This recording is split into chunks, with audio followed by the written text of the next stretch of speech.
decreto, ele primeiro fere a autonomia do poder legislativo de legislar.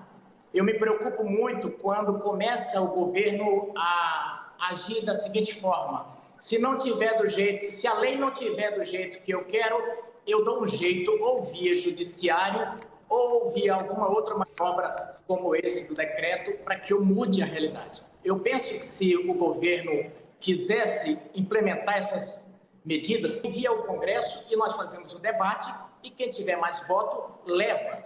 Nós tivemos uma decisão soberana e através de uma consulta ao povo brasileiro, se era para extinguir o porte e a posse de arma. A população diz que não.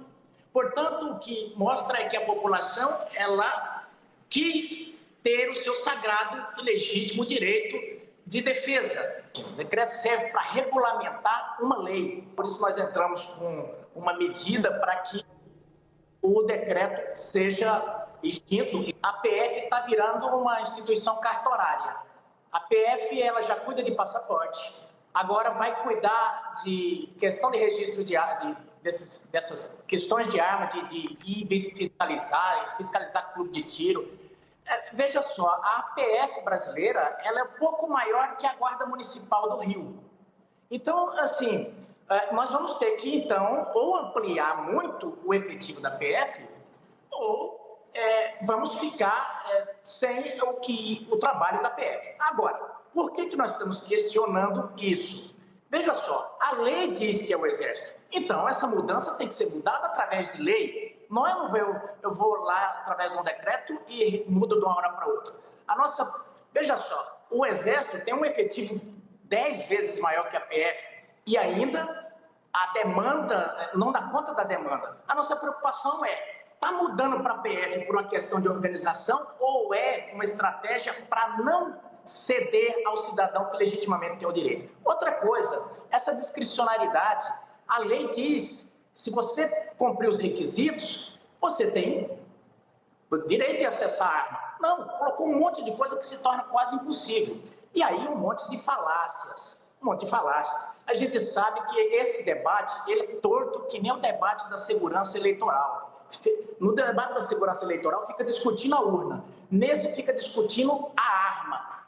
A gente sabe que a coisa é muito mais ampla. Você veja só, o próprio deputado disse, e o Lula, no dia que lançou, falou também, os fatores que desaguam na violência e os homens matam desde que o mundo é mundo, quando não tinha arma era com pau, com pedra e por aí vai, não dá para você simplesmente dizer mais armas, mais crimes, porque não é assim diretamente proporcional. Não dá para calcular isso só numa variável. Você pega, por exemplo, Estados Unidos, tem muita arma, muito crime. A América Latina é a região que mais restringe o uso de arma e a violência é ampla. Aí você pega, por exemplo, Suíça, você pega Israel, onde eles fazem o serviço militar e fica com armamento por uma questão. Quer dizer, e lá os índices de criminalidade são extremamente baixos. Então nós podemos fazer um debate, eu acho que maior.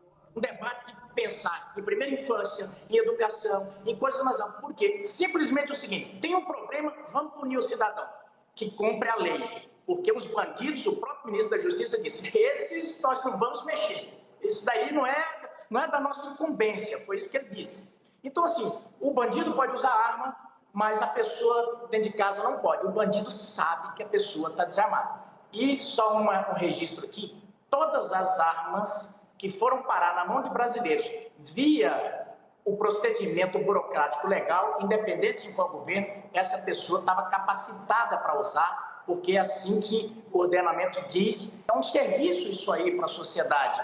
E o serviço que o governo tem que prestar e não pode prestar de forma a restringir o direito. Não dá para a gente rotular quem pensa diferente de bancada da morte, porque não é assim. Se fosse assim, eu teria que rotular o viés, o lado político que, por exemplo, defende que a pedofilia é uma doença e deve ser tratada, eu ia chamar de bancada da pedofilia.